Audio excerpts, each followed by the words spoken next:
하나님 말씀은 사도행전 13장 13절로 52절, 어제랑 동일한 본문의 말씀입니다. 복음에 관한 것에 대해서 우리가 관심을 가질 것도 아니고, 예수에 관한 것을 가지고 우리가 관심을 가질 것도 아니고, 복음 자체가 우리 속에서 우리의 심령을 건드리고 또 예수에 관한 것을 아는 것이 아니라 그 예수께서 우리의 주인으로 역사하시도록 우리는 사모함으로 복음을 듣고 설교를 듣고 그 예수를 증거하는 전도자로 우리가 서기를 집중해야 됩니다. 바울은 비시디아 안디옥에서 이방인들에게 복음을 전할 때 유대인들의 성경과 이스라엘 백성의 조상의 이야기를 그대로 사용하여 예수께서 그리스도 되심을 증거하였습니다. 어쩌면 저들과 무관해 보이는 성경과 유대인의 조상의 이야기를 가지고 복음을 전한 것입니다.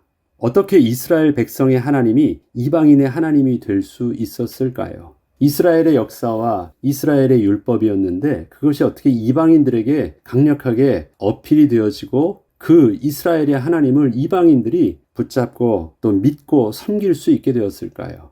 인간적으로는 이해가 되지 않습니다.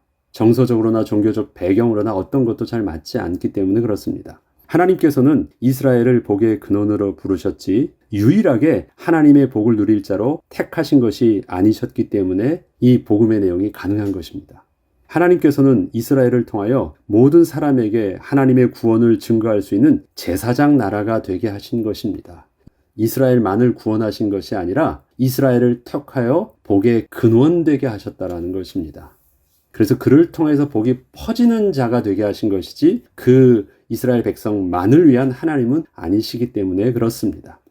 하나님께서는 아브라함을 친히 택하셨고 또 그와 일방적으로 언약을 맺으사 마침내 그 언약을 다 이루시기까지 아브라함과 그 후손을 향하신 하나님의 사랑과 그 신실하심은 변함이 없으셨습니다.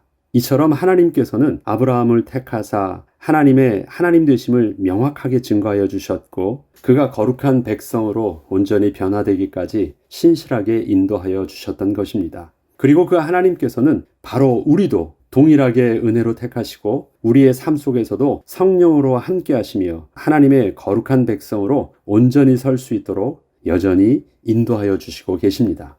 성경의 이야기는 이스라엘 백성만의 이야기가 아니라 하나님께 범죄함으로 하나님을 떠난 인간에게 구원의 은혜를 베푸시기 위하여 한 백성을 택하시고 그 후손을 통하여 약속하신 대로 마침내 그 언약하신 예수 그리스도를 보내셔서 하나님의 백성으로 구원을 얻게 하신 하나님의 사랑의 이야기입니다. 하나님의 형상으로 창조되어 하나님의 성품을 닮아 하나님과 함께하며 기뻐할 수 있던 인간은 하나님께 범죄함으로 하나님을 떠나 죄로 부패한 본성으로 살게 되면서 인간에게는 하나님으로 인하여 기뻐할 수 있는 하나님의 형상이 하나도 남아있지 않게 되었습니다. 이것은 단지 인간의 성품만의 문제가 아니라 하나님의 자녀에서 마귀의 자녀로 그 신분이 완전히 변한 문제였기에 더 이상 하나님 앞에 나아갈 수조차 없고 오히려 인간이 하나님의 대적자로 서게 된 것이었습니다. 하나님의 구원의 은혜와 섭리는 이렇게 완전히 죄로 부패하여 더 이상 소망이 없을 정도로 망가진 죄인을 택하심으로부터 시작하신 것이었습니다. 로마서 3장 23절로 24절에는 모든 사람이 죄를 범하였음에 하나님의 영광에 이르지 못하더니라고 인간의 실존에 대한 분명한 모습을 증거하고 있습니다. 이러한 인간의 실존에 대한 모습은 범죄한 인간에게는 처음부터 어떠한 노력을 다한다고 해도 아무런 소망이 없었음을 사실적으로 증거하는 것입니다. 해도 안 되는 것이에요. 노력해도 안 되는 것이고 기대조차 할 수 없는 것. 하나님은 그러한 인간의 모습을 처음부터 아시고 그를 택하셨고 그러한 인간과 언약을 맺으셨고 그 인간과 함께 하나님은 동행하기 시작하셨습니다. 우리 이런 거 있죠. 약속을 했는데 약속대로 그 상대가 나한테 해주지 않으면 우린 뭐 합니까? 실망했다고 말합니다. 너 그럴 줄 몰랐다라고 말합니다. 왜 그럴 줄 몰랐다는 말을 할까요? 저 사람의 그 속마음을 몰랐기 때문에 그렇습니다. 그런데 하나님은 그럴 줄 몰랐다는 말씀을 안 하십니다. 알고 계세요. 처음부터 알고 계세요. 그 속에 하나님을 사모하고 하나님을 거할 수 있는 장소가 전혀 없음을 하나님은 알고 그러한 백성을 처음부터 택하시고 하나님께서 그와 약속을 맺으셨습니다. 하나님은 신실하신 분이셨지만 그와 약속을 맺은 인간은 100% 거짓이 있는 인간이었기 때문에 이 약속은 계속해서 인간에 의해서 깨어질 수밖에 없는 상태였습니다. 그런데 어떻게 그 약속이 계속해서 깨어지지 않고 진행할 수 있었을까요? 하나님이 꽉 붙잡고 계셨기 때문에 그래요. 인간은 깨뜨렸지만 하나님이 포기치 아니하시고 하나님이 손해보시고 하나님이 참으시고 하나님이 여전히 붙잡고 계셨기 때문에 그 하나님과 맺은 약속이 여전히 유효하여서 계속 그렇게 하나님의 백성들을 그렇게 보호하고 진행하였던 것입니다. 바울이 지금 이방인에게 전한 복음에는 바로 그 내용이 있습니다. 신실하신 하나님과 계속해서 그 죄로 부패한 본성으로 인하여 하나님과의 약속을 어기고 하나님을 반역하고 있는 인간의 모습을 계속해서 이스라엘의 역사를 통해서 증거하고 있던 것입니다.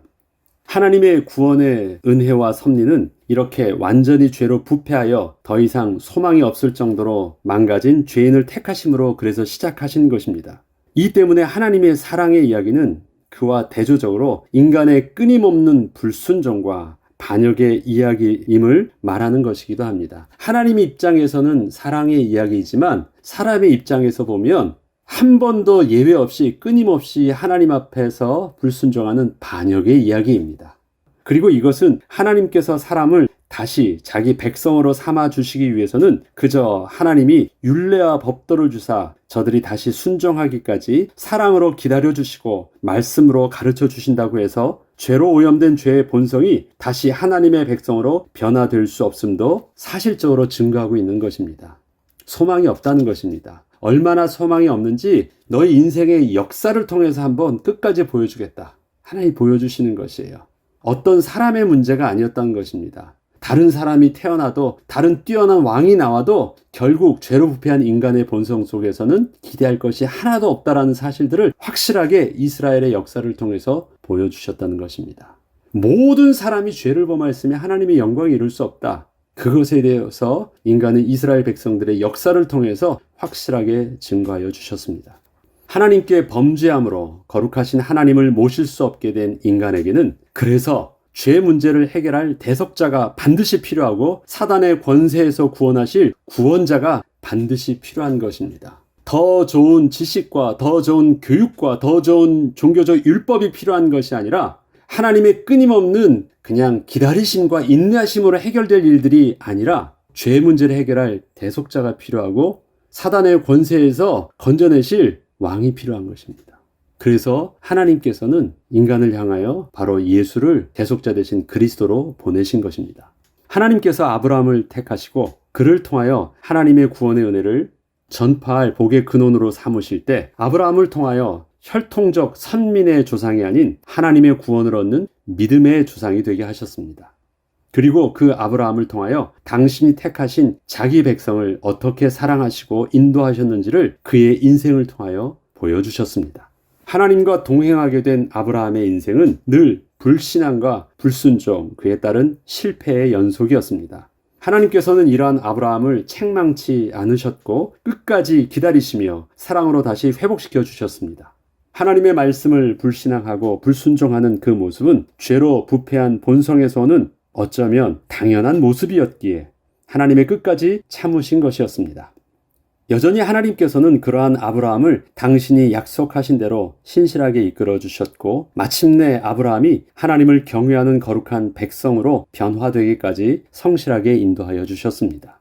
계속해서 하나님께서 약속하신 대로 당신이 아브라함처럼 이삭과 야곱을 택하사 하나님의 의를 그의 후손들을 통해서 계속 이루어 주셨고 이미 아브라함을 통하여 말씀하신 대로 야곱의 아들 요셉 시대에는 그 요셉을 통하여 애굽으로 이주하게 하사 그곳에서 하나님이 약속하신 400년의 기간이 다 차기까지 당신의 백성을 크게 부흥케 하셨습니다. 그리고 마침내 약속하신 시간이 되자 그 백성을 큰 권능으로 애굽에서 인도하여 내셔서 가나안으로 향하게 하셨습니다. 이스라엘 백성은 그 광야에서의 40년 동안에도 여전히 목이 곧은 백성이 되어 하나님 앞에서의 악행을 멈추지 않았지만 끝까지 저들의 악행을 참으시고 마침내 약속하셨던 가나안으로 인도하사 그 땅을 저들에게 기업으로 주셨습니다. 마침내 가나안의 주인이 된 이스라엘 백성은 그곳에서 살게 되자 얼마 지나지 않아 하나님을 또다시 떠나서 하나님이 경고한 그 우상 숭배에 빠지게 되었고 다시 고통 가운데 살게 되었습니다.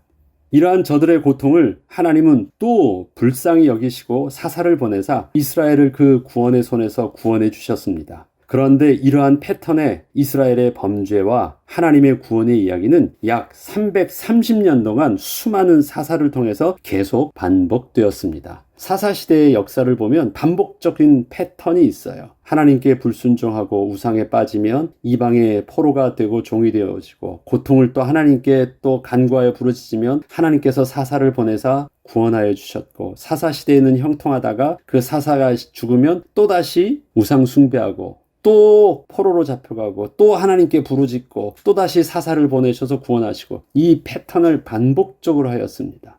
소망이 없어요. 인간에게는.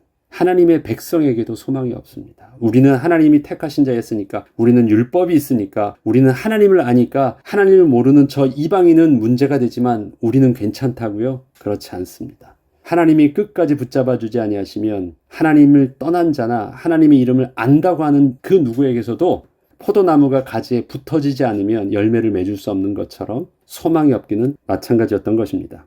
마침내 이스라엘 백성은 사무엘 시대를 거치게 되면서 자신들에게도 세상의 왕처럼 그렇게 자신들을 위해서 싸워주고 보호해줄 왕을 구하게 되었고, 이것은 왕 되신 하나님을 정면으로 거부하는 악한 모습이었음에도 불구하고 하나님께서는 여전히 저들에게 저들이 원하는 왕을 주었고, 또 주의를 당부해서 그러한 왕을 세웠다 할지라도 그 왕과 하나님을 섬기는 것을 선택하면 그래도 내가 복을 주겠다라고 말씀을 하셨습니다. 그렇지만 저들은 자기 스스로 자신들이 선택한 사울 왕과 함께 하나님을 잘 섬길 수 있을 것처럼 말들은 했지만 결과는 여전히 그 왕과 백성 모두 하나님을 떠나 반역자로 서게 되었던 것이었습니다. 이처럼 인간은 아무리 자기 스스로 제대로 할 수 있을 것이라 자신하고 다짐을 하면서 하나님께 기회를 얻는다고 해도 결과적으로는 사단에게 종노릇하고 있는 부패한 본성으로 인하여 반드시 하나님을 대적하는 위치에 설 수밖에 없는 것입니다. 인간 스스로는 하나님을 섬길 만한 온전한 모습으로 설 수 있는 것이 하나도 없습니다. 하나님께서는 이스라엘의 역사를 통해서 인간에게는 아무런 소망이 없음을 스스로 철저하게 보게 하여 주셨습니다. 그리고 하나님께서는 마침내 이미 아담과 하와 때부터 말씀하셨던 뱀의 머리를 상하게 할 여자의 후손을 당신의 마음에 합한 다윗의 혈통을 통하여 보내주실 것을 말씀해 주셨습니다. 하나님께서는 아브라함을 통해서 믿음의 본질이 무엇인지를 본으로 보여주셨습니다. 그래서 아브라함을 믿음의 조상이라고 표현합니다. 그리고 또 한 사람, 다윗을 통하여서는 하나님의 마음에 합한 마음이 어떠한 것인지 다윗의 마음을 통해서 하나님의 마음에 합한 모습을 본으로 보여주시게 하여 주셨습니다. 지금 우리가 앞서 계속 말했던 아브라함 시대부터 이스라엘 백성들의 모든 모습은 무엇입니까? 그 마음이 하나님과 합하지 않아요. 하나님의 마음과 합하지 않다는 것이, 나름대로 잘해보려고들 했거든요. 나는 괜찮을 것이라고 말도 했거든요. 나는 하나님 앞에서 정직하다고 말들도 했거든요. 그런데 결과는 실패였습니다. 그런데 하나님께서는 하나님 마음에 합한 다윗은 그 이전의 조상들과 다른 모습은 무엇인가를 정확하게 보여주셨고, 그를 통해서 하나님 마음에 합한 자, 또 예수 그리스도를 보내주셨던 것입니다. 그러면 다윗을 통해서 보여주셨던 하나님의 마음에 합한 모습은 무엇이었습니까? 예수 그리스도는 그의 후손으로 하나님의 마음에 합한 모습을 순종함으로 온전함을 이루셨다라고 기록하고 있습니다. 하나님께 온전히 순종할 수 있었다. 어느 때까지? 자기를 십자가에 죽으시기까지. 대속함으로 하나님 말씀대로 죽기까지 순종하셨습니다. 그러면 오늘 다윗의 모습은 어떻습니까? 하나님께서는 분명히 사무엘을 통하여 다윗을 택하실 때 그를 가리켜 하나님의 마음에 합한 자라고 말씀하여 주셨습니다. 세상적 가치 기준에 맞는 능력 있고 뛰어나며 인정받을 만한 자가 아닌 하나님의 마음에 합한 자라는 것이었습니다. 인간을 향한 하나님의 마음은 어떤 마음이셨을까요? 그리고 하나님이 인간을 통해서 보시고자 하셨던 그 마음은 무엇이었을까요? 다윗을 통해서 보셨대요. 범죄한 인간의 마음속 근원에는 하나님의 말씀을 불순종하는 죄의 본성이 있습니다. 결국은 하나님을 거부하는 것입니다. 그것은 그 속에 사단이 죄의 왕노릇하고 있기 때문입니다. 단순히 숨겨진 그 마음이 아니라 그 마음 속에 살이 잡고 있는 그 주인이 사단이 있기 때문에 그렇습니다. 사단은 인격적인 존재입니다. 우리가 하나님과 함께할 때 하나님께서 우리 가운데 생명, 성령으로 함께하여 주셨습니다. 우리가 인간이 범죄하였을 때 우리 가운데 함께 거하셨던 성령 하나님은 떠나셨고 그 빈자리에 사단이 왕노릇하며 우리 가운데 있었습니다. 사단은 그러한 인간에게 죄의 본성으로 마치 인간의 자기 생각처럼 말하는 것을 말하지만 자기 것을 말하는데 제 것을 말하는 것처럼 보이지만 사단이 그 주인 되어져서 마귀의 자녀가 되게 하였고 그렇게 조종하고 있는 것입니다. 그렇기 때문에 하나님께서 다윗을 통해서 하나님 마음에 합한 자를 보았다라는 것은 다윗 마음에 있는 정직함과 착한 마음을 보았다라는 것이 아닙니다. 다윗이 그 마음에 하나님을 모시려고 하는 마음, 그 마음에 하나님을 품고 하나님을 섬기고 하나님을 함께 하려고 하는 그 중심을 보았다라는 것입니다. 이것을 정확하게 이해해야 됩니다. 다윗의 도덕적이고 올바른 진실된 성품을 본받는 것이 아닙니다. 다윗은 그렇게 진실되지 않은 모습도 오히려 사울보다 더 많이 보여주었습니다. 악함도 있었고 부정함도 있었고 아주 그 속에서 살인하는 간악함도 있었습니다. 간음을 하는 그 부끄러움도 있었습니다. 다윗의 그 본성 속에 있었어요.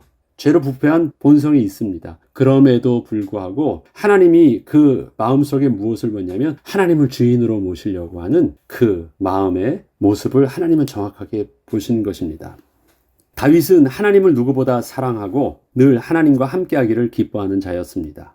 그의 하나님을 향한 삶의 집중성은 하나님을 늘 자신의 삶의 주인으로 모시기 위해서 열심을 다하는 삶이었습니다. 이러한 다윗의 삶의 모습을 보여주는 예가 바로 그가 나단 선지자에 의해서 자신의 죄가 드러나게 되고 그 죄로 인하여 하나님이 떠나셨다는 책망을 듣게 되자 그가 즉시로 회개하며 고백했던 참회의 기도를 보면 잘 알 수 있습니다. 정결한 마음과 정직한 영을 창조해 주시고 나를 주님 앞에서 멀리하지 마시며 주의 성령을 거두지 말라는 기도를 하였다는 것입니다. 이것이 바로 다윗의 일평생 하나님께 집중된 삶의 태도요 모습이었던 것입니다. 정결한 마음과 정직한 영을 창조해 달라고 말합니다. 그 이유가 무엇이에요? 주님 앞에 설 수 있도록, 그 다음에 주의 성령이 거하실 수 있도록 정결한 마음과 정직한 영을 창조해 달라고 기도한 거예요. 자기 속에서는 하나님이 거하실 수 있는 거룩한 빈자리를 잃어버렸다라는 것이에요. 착한 마음이 다윗이 원하는 것이 아니라 왜 그가 착해야 됐고 왜 그가 정결해야 되겠고 왜 그가 거룩해야 됐습니까? 하나님을 모실 수 있도록, 하나님의 성령이 함께 하실 수 있도록. 예수 그리스도께서 왜 우리의 죄를 사하여 주시기 위해서 이 땅에 오셔야 되셨습니까? 하나님이 우리와 함께 거하시기를 원하셨는데 우리 속에 있는 그 죄로 인하여 거룩하신 하나님이 우리 가운데 거하실 수 없기 때문에 그 죄 문제를 해결하여 주시기 위해서 예수 그리스도께서 십자가에 대속하여 죽으실 수밖에 없었던 것입니다. 그래서 우리의 죄를 사하여 주셔야 됐어요. 예수님을 본받아 착한 사람 되어야 된다고요? 성경은 그렇게 말하고 있지 않습니다. 예수 그리스도의 이름을 힘입어 죄사함을 받아야 된다고 말합니다. 약속하신 그 예수 그리스도를 나의 구주로 영접함으로 하나님께 합당한 의의 비밀을 회복해야 된다고 말하는 것입니다. 종교는 착한 사람이 되라고 말합니다. 깨끗한 사람이 되라고 말합니다. 그 속에 있는 욕심을 다 버리라고 말을 합니다. 복음은 그것이 아닙니다. 하나님이 거하실 수 있는 사람이 되라고 말하는 것입니다. 어떻게 해야지 여러분 안에 하나님이 거하실 수 있습니까? 답은 없습니다. 율법을 배운다고요? 율법의 의지대로 여러분들이 잘 산다고요? 많은 사람들의 좋은 내용들을 잘 여러분들이 배운다고요? 절대 그걸 가지고 해결되지 않습니다. 죄는 오직 예수 그리스도의 대속의 은혜를 내가 붙잡지 않으면 해결되지 않습니다. 그때 우리는 하나님 앞에서 의로운 거룩한 백성이 되어지고 그때에서야 비로소 우리를 떠나셨던 하나님의 성령이 우리 가운데 다시 거하시고 주인 되어질 수 있습니다. 다윗은 그 예수 그리스도를 믿음으로 붙잡았던 자입니다. 다윗 시대 이후에 자기 후손을 통해서 예수 그리스도가 나타나실 것인데 그 그리스도를 하나님의 성령으로 인하여 미리 온전히 믿음으로 붙잡았던 자입니다. 우리는 2000년 전에 일어났던 시대를 우리는 예수 그리스도를 믿음으로 붙잡고 구원을 얻었죠. 다윗은 그 이전에 거의 1000년이 이후에 일어날 그 예수 그리스도를 미리 붙잡음으로 동일하게 구원을 받았던 사람인 것입니다. 그것을 바울은 정확하게 증거하고 있습니다. 그 뒤에 제가 더 말씀드리겠습니다. 아무튼 다윗이 하나님 마음에 합한 자라는 그 믿음의 본을 또 우리에게 보여주었을 때 하나님 마음에 합한 모습은 하나님을 그 마음의 중심에 모실 수 있도록 간절했다라는 것입니다. 저와 여러분이 하나님 마음에 합한 자가 되기 위해서 어떻게 해야 됩니까? 하나님을 우리 가운데 모실 수 있도록 그 약속하신 예수 그리스도를 붙잡는 것. 이것이 동일한 다윗과 같은 하나님의 합한 자의 모습이요, 하나님이 기뻐한 자의 모습입니다. 이렇게 하나님 마음에 합한 자 다윗을 통하여 하나님께서는 예수 그리스도의 예언을 담은 찬송시를 짓게 하셨고, 다윗의 그 시편에서 그는 이렇게 말합니다. 다윗은 그 그리스도가 자신의 후손임에도 불구하고 자기의 후손으로 여기지 않고 하나님이 보내실 주님으로 정확하게 지칭하며 장차 그분을 통하여 하나님께서 회복하실 온전한 구원의 모습을 기대하였던 것입니다. 바울은 이방인들에게 예수 그리스도의 부활의 복음을 증거할 때 바로 다윗을 이스라엘의 왕으로서가 아닌 하나님이 보내신 선지자로 소개하며 이미 다윗을 통하여 예언한 대로 예수께서 바로 이 땅에 오신 그리스도임을 증거하였습니다. 다윗이 시편을 통하여 고백했던 대로 너는 내 아들이라 오늘 너를 낳았다 하셨던 말씀과 또 하나님께서 죽은 자 가운데서 그를 일으키사 다시 썩음을 당하지 않게 하실 것을 가르쳐 이르시되 내가 다윗의 거룩하고 미쁜 은사를 너에게 주리라 하셨으며 또 다른 시편으로 일렀으되 주의 거룩한 자로 썩음을 당하지 않게 하시리라 하셨다는 것을 증거하였던 것입니다. 하나님께서 다윗에게 주셨던 거룩하고 미쁜 은사는 무엇일까요?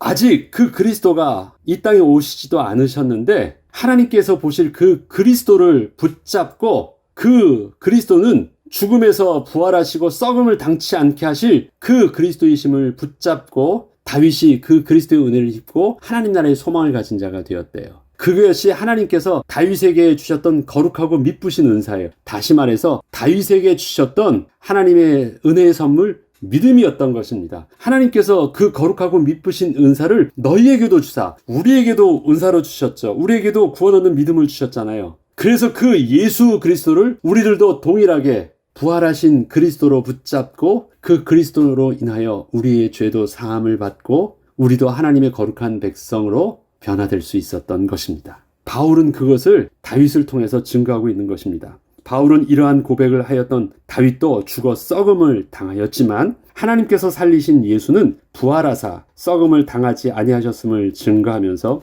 바로 그 예수가 이미 약속하신 그 그리스도이심을 증거하였던 것입니다. 이처럼 바울은 이방인들의 복음을 전할 때 앞서 이스라엘 백성들과 함께 하신 하나님께서는 약속하신 그 예수 그리스도를 이 땅에 보내시기까지 끊임없이 수많은 하나님의 사람을 통하여 예언해 주셨고 마침내 그 구원의 주님께서 이 땅에 오사 십자가의 대속의 은혜를 베풀어 주시기까지 당신의 택하신 백성들을 사랑하시되 끝까지 사랑하여 주셨지만 여전히 백성들은 이러한 하나님의 사랑에서 벗어나 끝까지 하나님을 거부하였다는 그 죄의 심각성을 온전히 깨닫고 이제는 더 이상 하나님을 거부한 죄에서 돌이켜 약속하신 그 예수 그리스도를 힘입어 하나님께 범죄한 그 죄를 사함받고 자신의 노력으로 인하여 의롭다 여김을 받으려 하지 말고 하나님의 약속의 말씀을 붙잡고 의롭다함을 얻어 구원을 받으라 증거를 하였던 것입니다.